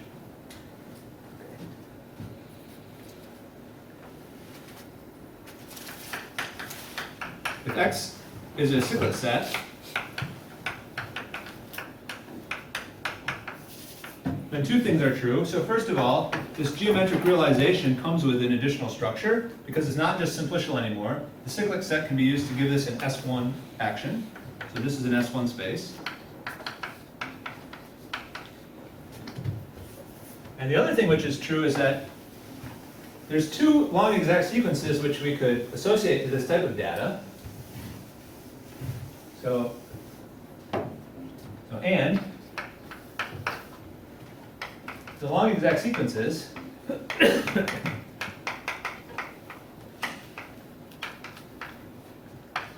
coincide. So what are they?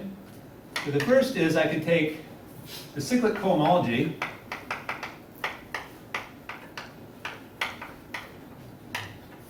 of the linearization of this cyclic set. Okay, so that's a mixed complex.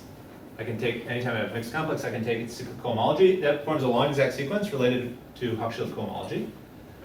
And the other thing I can do is I can take the Giesen sequence. So, associated to the principal S1 bundle X. Okay, so this problem, we want a homotopy invariant construction. If I take this as an S1 space, it might not be free, but I can cross it with a free S1 space that is also contractible. That will be a homotopy equivalent space. S1 action is now free, and moduli S1.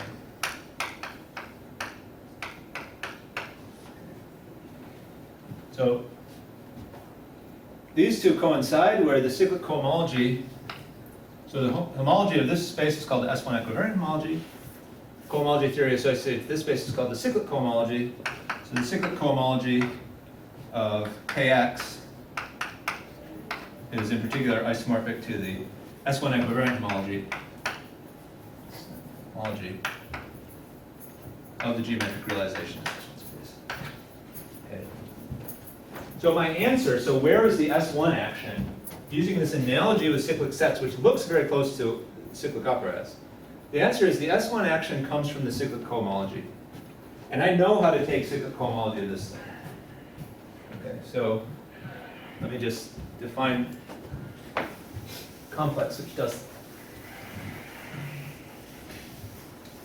here's the lemma.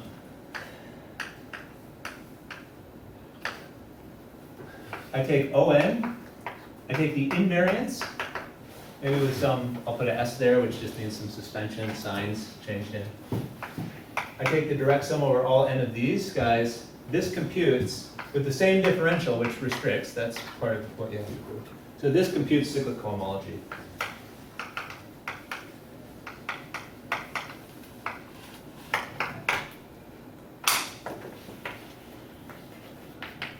Of the mixed complex O star d delta. So I already knew that this guy was a BV algebra up to homotopy. It has in particular a square zero operator, delta, here. So it's not full, I mean, we don't have to resolve everything. We do get a square zero operator here. This guy is a mixed complex, so I can take its cyclic cohomology, and I'm saying it's computed also in this way. So this sits in, let me call this O bullet. Maybe lower bullet. So this sits in a long exact short exact sequence, O bullet, O star, O kernel. And the long exact sequence associated to this gives you Hochschild cohomology and cyclic cohomology and the usual, well, it's actually a generalization of the well-known sequence which I've accounted for you here. So my answer to what is the analog of this, which if my setup is correct, should be the obstruction to lifting. What is that map? This map is inclusion, because these are invariants elements. So every invariant element here is an element here. We have the same notation for the same thing? This is supposed to be a bullet, and this is supposed to be an asterisk. Because I'm taking covariant. Oh, okay, I can see the difference. I mean, it's like monopoetic. I just didn't see the difference. Yeah. Okay, so now I have everything filled in. So I should be able to just state the theorem. But actually, while we were filling things in, it got a little more complicated. So let me state the real theorem, and then the corollary will involve this this row. So how did it get more complicated? Well, now I have everything at the chain level, right? I had Deline's conjecture, it gave me a chain level version of this, that was M. I had the cyclic-Deligne conjecture, that gave me a chain level version of this, which is Fm. I have this guy, it's a homology operator. I should be able to get a chain level thing. I can. I'm going to call it Fm mod HS1. And I have this open modular space. I should be able to get a chain model. Well, okay, I can. I'm going to call that M circle. And now these guys, the BV algebra was the homology.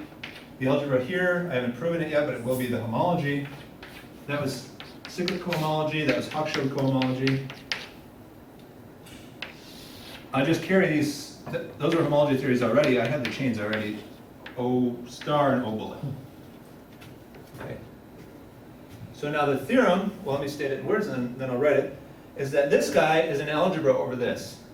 And it is, in a sense, which I write, an obstruction to lifting this guy, which is known to be an algebra over this, to this. Okay, so it's a very close analogy to this idea we had at the beginning, where this is like associative, but one level up. This is like B, but one level up. This is like commutative. This is like Lie, one level. Okay.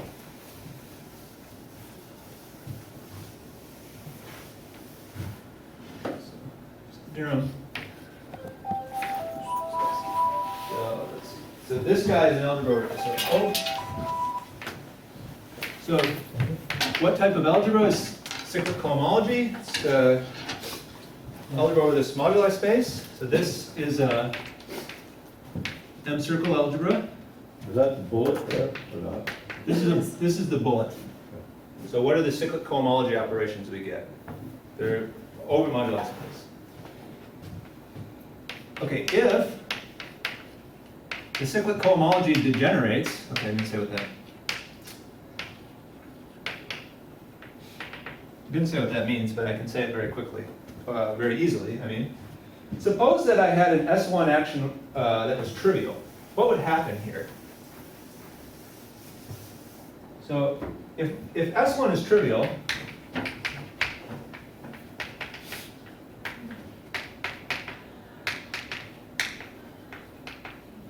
so S1 action being trivial, remember I had S0 action being trivial before. This will be the analogy of that statement.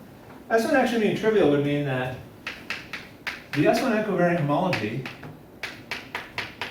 well, it's the homology of this complex. S1 just mods out here, that's BS1. So let me do cohomology even. That's just BS1, so that's CP infinity. So I know what the cohomology of that is, and then the cohomology of X. So that's KU, CP infinity, cohomology, transfer the homology of X, cohomology of X. So this means in particular, the long exact sequence splits into short exact sequences, HC, HCN, let's say, n minus 2. Let me write it like this, n plus 2, n, and hn. What is X? X is a cyclic set here, so I've taken its geometric realization, but really, Any cyclic set. but I could also just forget about these bars and say X is an S1 space. This discussion is relevant for any S1 space. So what this means, if I have S1 action 0, I get splitting of the long exact sequence, and I get that HC equals KU tensor HH. Okay, so this is N. This is HC of what? N. So in this case, I'm taking HC of KX, the linearization of this cyclic space, or in this result I've read. So you just take this span, this is a set, you just take this span. No, what does it mean topologically or something? What are you talking about? Well- Chains on the space? No, it's not an algebra though. I started with a cyclic set, and I cooked up two long exact sequences. The one was purely algebraic. I formed a cyclic K module, and I took its cyclic cohomology. The other was had topological content. I formed an S1 space by geometric realization, and took the Giesen sequence associated to. I mean, an S1 equivariant homology. So, I mean, and now these two long exact sequences coincide, so I'm moving back and forth between them. So another, I mean, the topological content here could be maybe written better if I wrote it like this. The S1 equivariant homology sequence splits. Okay. And that's just the homology. Splits how? So I had a long exact sequence. So I had this. Splits where, though? The Like that? delta is 0. Huh? The map delta is 0. Oh, So the map by like going around all of S1. Or the map delta, which is the BV operator in cyclic cohomology, that map is 0. So in a context where the S1 action is trivial, you get this degeneration of cyclic the delta is cohomology. the map on the non-equivariant homology. Well, yeah, I mean, there's a difference between delta and Kahn's B operator, and that difference is just an inclusion map. So I'm Yeah. talking about a map which goes Well, from, being 0 doesn't care about the inclusion map then.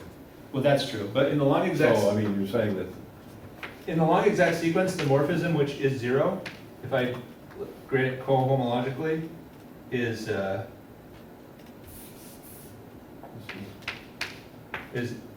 B upper star, which goes to HC. This is N, and this is N minus 1. And then I have an inclusion map, which is like this, fine, and this is delta. fine. So in the, Delta is 0. So this is 0. And in particular, that implies that delta is 0. Oh, but that's not an inclusion always? You're saying B is 0. Right, this is part of the long exact sequence. Well, so is delta part of it, isn't it? No, No? delta is a composition of two maps which do not square to 0. They don't occur in that order in the sequence. So this is I. There's also S.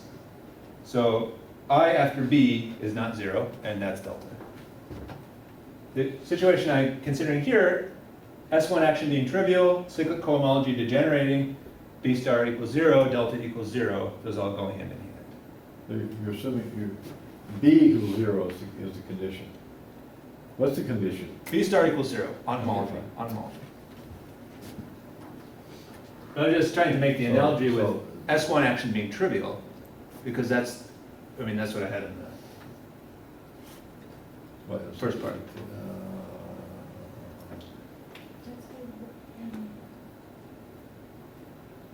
Okay, so the B map is trivial, that's an assumption or conclusion or hypothesis or what? So I think There is If- one S1 action. if the S1 action is trivial, then I get this sequence splits. Well, I don't want the proof, I want the statement. Okay. There's the component. If the S1 action is trivial, then the cyclic cohomology looks like this. That's the statement I'm going to use. And I'm going to use the term degenerates. Yeah, but that's just an extra, that's a well-known fact. Oh, yeah, no, certainly. Huh? Yeah. Oh, okay, fine. I'm just trying to, see, No, but I mean, look, where's the theorem? I thought we were stating a theorem. right, so let's go back to the theorem. We're in the middle of stating a theorem. Yeah, Okay. Oh, you're saying what it means to degenerate. right. It means this Borel fibration looks like a product. Yeah. Okay, fine. So I have this guy as an algebra, and then I'm going to say what happens if the cyclic cohomology degenerates. The following two things are, so this M algebra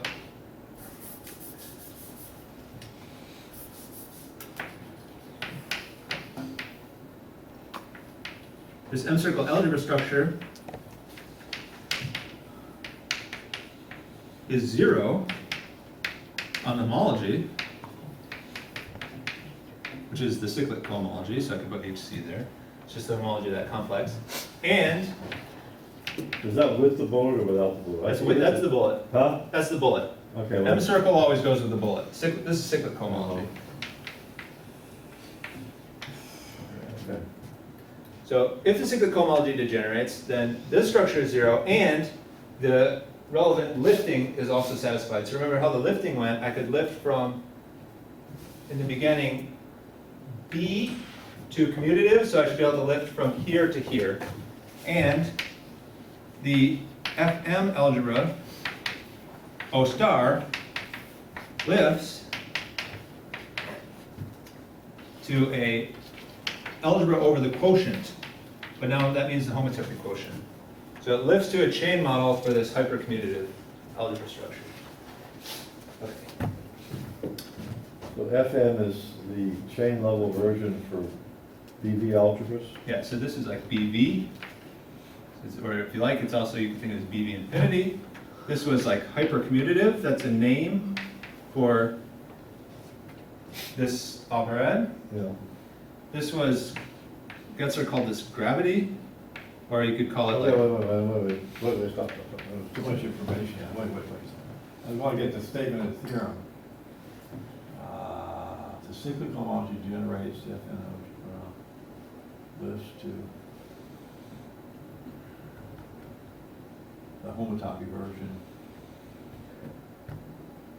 Wait, is that the end of the statement? yes. But seems like you've given up ground. Wait, lives to the, what's HS1 mean? The invariant part? So when I quotient out by S1 in the homotopy invariant way, Oh, I went from homotopy BV to homotopy hypercommutative. Oh, right, okay. So I'm saying it lives to be a homotopy hypercommutative algebra, if you want to say that.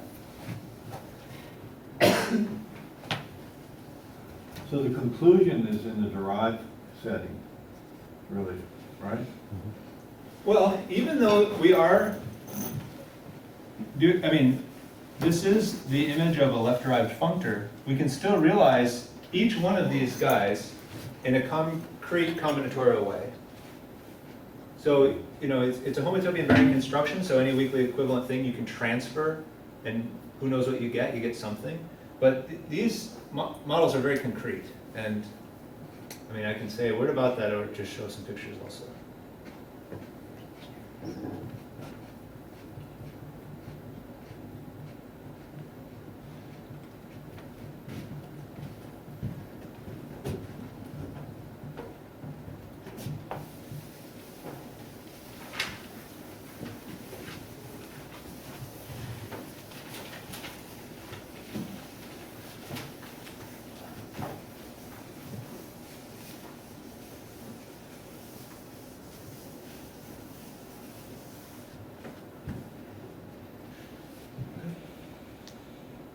Maybe I'll like 10 minutes.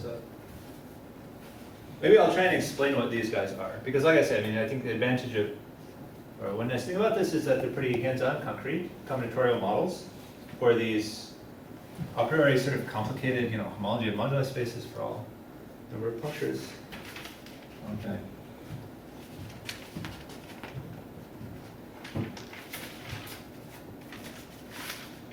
So I have a table, and then maybe some pictures. Okay, so I have, So this is sort of a chain level version of Kinsevich, Costello type theorems, Chirola and so on.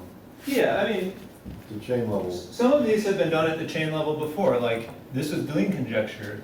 That's been done chain level for 15 years. This one, Treadler and Zanellian did a version of this with string diagrams you could use in associative case. This is an A infinity version. Now chain level here, this is known homologically by Kinsevich and Gabriel and some people, and this is a chain level version. And then here, I don't really know any predecessors, but it's a chain, the closest predecessor I know is in the original string topology paper. There are written down S1 equivariant operations and some relations between them, homologically. And what this says is that, well, you can do these in a suitably, somewhat broad context, and you can do them on the chain level by combinatorics, essentially. Okay, so I have M circle, this is some DG operad, I claim it's combinatorial, and M, I have FM, and I have FM mod out by S1. Okay. So,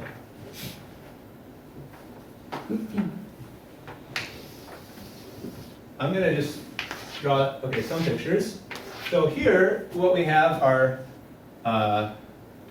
black and white. So I'll write some words, but then I'll draw the pictures. Okay. Black and white trees, which are planar. So what do those look like? I mean, it's things like that. Not rooted. And they're not rooted, that's right.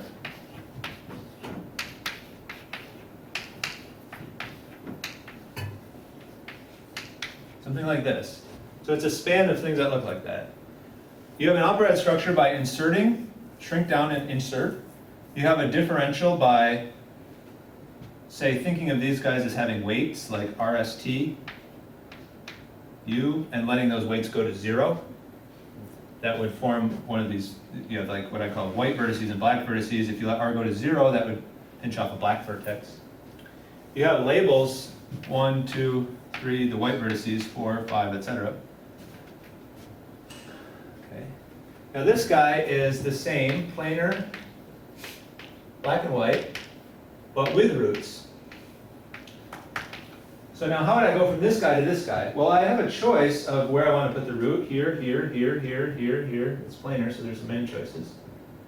And the point is that if I sum over all of those choices, I get a morphism here. So the pictures here would look something like this. And again, this construction is due to Koszul and so on. In the A infinity case. So A infinity case, I would also have things like this. And then Fm, I add what are called, I call spines, because it's a generalization of cacti. So the spines are just S1 parameters on each of the white vertices. So you would have something like this. There's S1 parameter maybe. Maybe your S1 parameter here is like right at the vertex, so you have a mark like this. Maybe your S1 parameter here is right down here at the outgoing thing, so then I don't write it. And then here, this is the hardest one, you have to add CP infinity, so combinatorially. So in particular, this acts when the BV operator is homologically trivial. So there exists a 2-cell, call it X, with delta X equals the BV operator. And the interesting thing about here, see, we have the BV equation, which is an equation in 3 variables, which has to be 0 on homology here, which means that it's a boundary on the chain level. And now we have something which is 0 for 2 different reasons. So we know that when we put those 2 reasons together, we will get a cycle somewhere upstairs. And that cycle is the generator for the sphere, which is the Deligne-Mumford compactification of M4. Okay, so that's words, but now I have a picture of that. So Now, the M circle, the first one, that's also related to the Deligne-Mumford compactification, right? well, you can form the Deligne-Mumford compactification as a stratified space where the strata are indexed by trees. And the combinatorics of those trees are, there are trees of this type in the sense that they're non-rooted planar trees, but the combinatorics don't have this black and white feature. So in that sense, it's different. Which one of these has the homology of the Deligne-Mumford compactification? This one. So it's, Only that one? right, so this one gave me the open moduli space. This one gave me the little disks. This one gave me the framed little disks, which is the same as surfaces with parameterized boundary, or tangent vectors at the boundary. And this one gave me the Deligne-Mumford compactification. And these ones are dual, Koszul dual. So lifting here was identified with the dual thing being trivial. Okay, now is there a theorem that says some extension problem holds involving the thing on the right, and criterion in terms of the Koszul dual thing on the left? Yes, so that's right. So that the theorem says something along those lines, but it's not quite that thing. So what the theorem says is that if the S1 action is trivial, then both of those 2 things which you just said hold. So if the S1 action is trivial, then I can extend from here to here, and this vanishes. And because these are like chain level statements, I don't know how to prove that as an if and only if. Like, if this vanishes homologically, does that mean I can extend from here to here on the chain level? Well, I don't know a way to. So Attack that. so repeat the statement, you go from open to closed derived. You're going from the open, the literal open thing, right? F of M is the literal open thing or something related to it? Literal open thing. This is a chain model for framed disks. Fringes. So in other words, surfaces with boundary parameterized boundaries. Yeah. So can I lift from parameterized boundary to the delineum for compactification? It's like saying, can I? You get rid of the circle then. Right, so what I'm saying is I can do that if the S1 action is trivial. And also if the S1 action is trivial, then this like auxiliary structure that I had on the Koszul dual vanishes Oh, homologically. So what I gave you in the beginning, this played the role of Lie, associative, B, and commutative. That was an if and only if statement, and what I've proven here is not an if and only if statement. so the one on the left is the open moduli space with working with it as a cyclic operator. No, it is a cyclic operator, but I'm not using that fact You're here. not using that? Well, these diagrams look like cyclic things. What I am using is that this can act on a cyclic thing, because if I have a cyclic thing, I can start, putting it into all the vertices. The cyclic thing is just, like I said, has operations parameterized by some tree. And if I start putting in little trees to all these vertices, well, I have to say how to connect them up, but that's where I use the fact that I have invariants. That was this bullet, right? So these are invariant elements, means it doesn't matter how I connect them up. That was critical.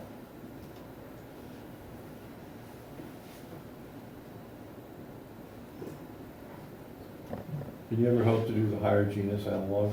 Well, the higher genus analog is a good question.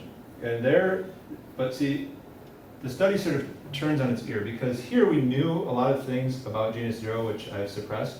For example, like exactly operatic relations between all these guys, so I can construct something whose boundary is that relation. And I think to attack this in genus 0, what you'd want to do is there are evident higher genus analogs of this type of construction. So you then use that to study the moduli spaces in genus 0, which you don't know as much about. Tools like the explicit generators and relations and formality go out the window when you talk about higher genus. Well, they hope that, formality doesn't go up the window, probably. No, well, like there is, if I take MGN, that is something like a modular operad. It's like a twisted version. And as a modular operad, this is not formal. So I could take a singular change of small g. Can't It's not formal? Right. Well, in characteristic 0, it's not formal? Right. Really? In genus 0 it is. What genus? Where do you see it? Where do you see it? Well, I can give you a reference. Roughly, yeah, I don't really know how the proof goes, but I can give you several references. The first is even the Getzler-Kapranov paper. What? The Getzler-Kapranov paper, modular operads, the first paper that they wrote about this. Shows that's not formal? Well, in this paper they say, we do not expect this to be formal.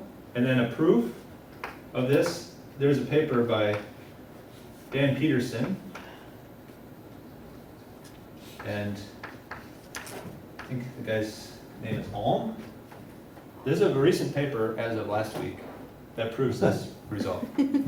So, but of course, we had this discussion before, is it formal? I asked that as a question, and he said to me the answer was no, and now it's in the paper. Okay. Okay, should I show the pictures? Is there time? If this works, then I can just point at pictures. I don't know how. How do you make the screen go down? Or this projector come on is one question.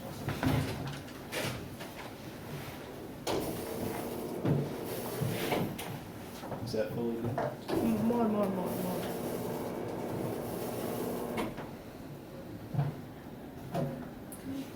Can you turn on the Oh. projector? No, not from there, but you have to stand maybe. Oh, I see. Look like a chair. No, there might be a remote. There should be a remote for it. Then there is a remote. Do you see on the wall, is that working, some remote thingy?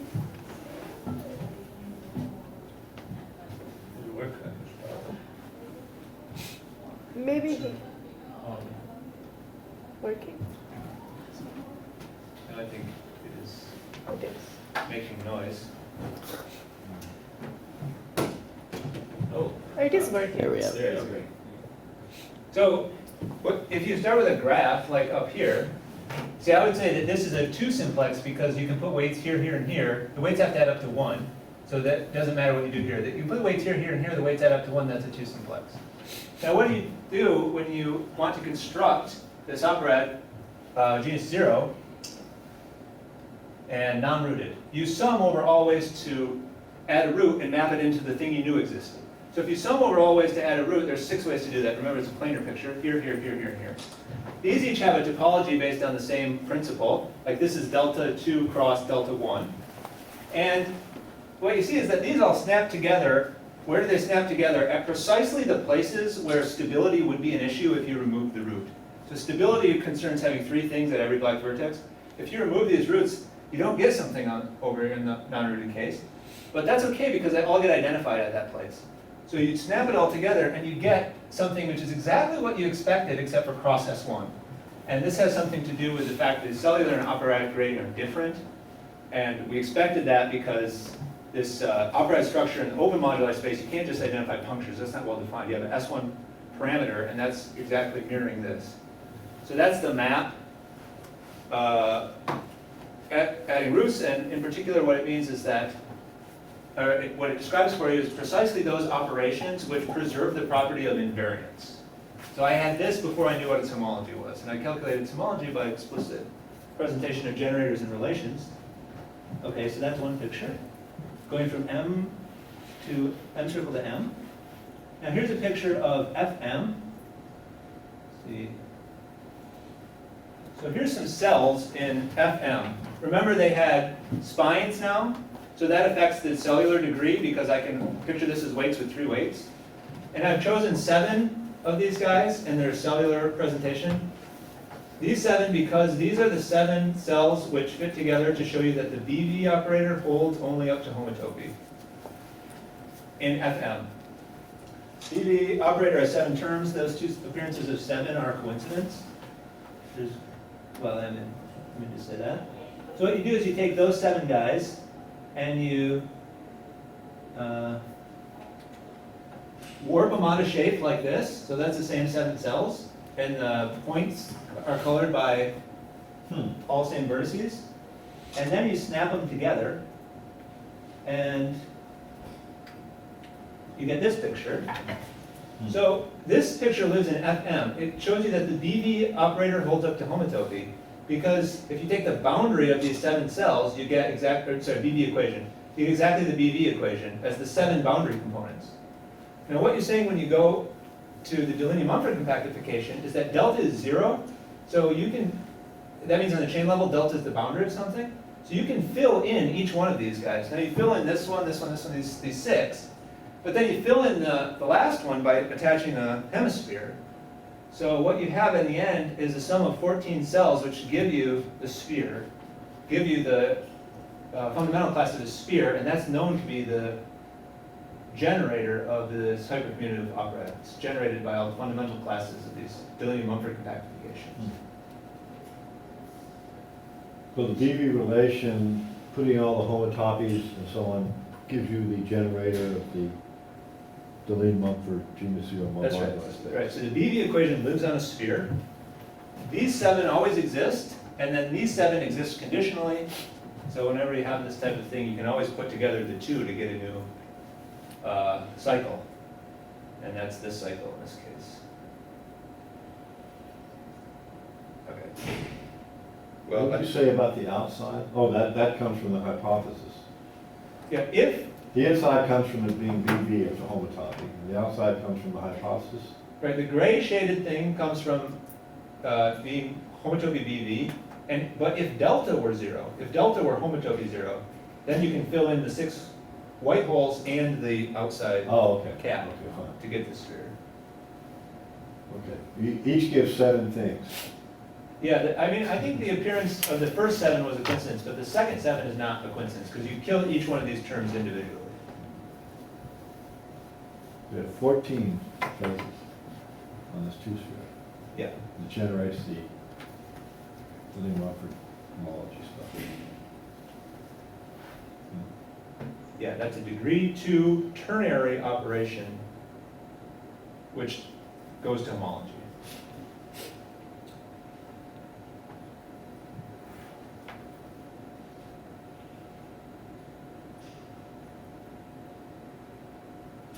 But this is kind of the core of a lot of stuff right here, right? Somehow BV with the circle action being trivial gives you this.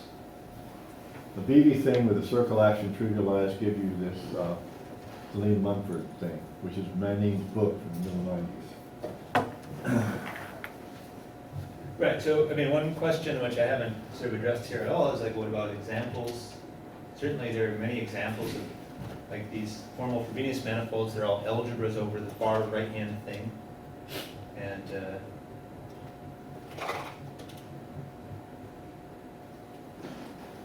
So sort of, in string topology, you have those 7 gray cells. In fact, these pictures, I think, versions of these pictures we used to draw in the string topology theory, but they didn't, I don't know if they, is there any picture like this in our paper, you know? String topology paper? I don't think so, but you could make this picture using chord diagrams. Yeah. The 7 filled in Right, I things. mean, You there's- could make that picture using I chord mean, diagrams. behind the scenes, you have to draw these pictures to see why the BG and algebra and homology. I forgot what I was saying now. Oh, yeah, so, but now, in string topology, of course, the circle action is very non-trivial. Right, because it's going, the circle action is, it's a BV algebra with a very non-trivial circle action. But down near the trivial loops, or the very small loops, the circle action is trivial. So that's sort of the manifold. So this is sort of a comment for some of my students in the audience that, you know, we're always looking for the secret of what a manifold is. But the manifold is sort of the fixed points of the circle action on the free loop space. And so near that, you have your hypothesis that the homotopy action is trivial. So somehow it's like there's this peeking out action of this Celine Mumford operad on something associated to the manifold related to Poincare duality. It's all about the quest for the secret of a manifold. So it's sort of lurking in this picture too. Anyway. Vague. 14.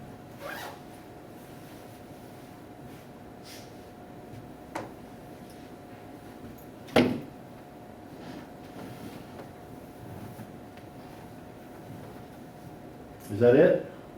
Well, you said 4 o'clock, so I'm over time, right? Yeah.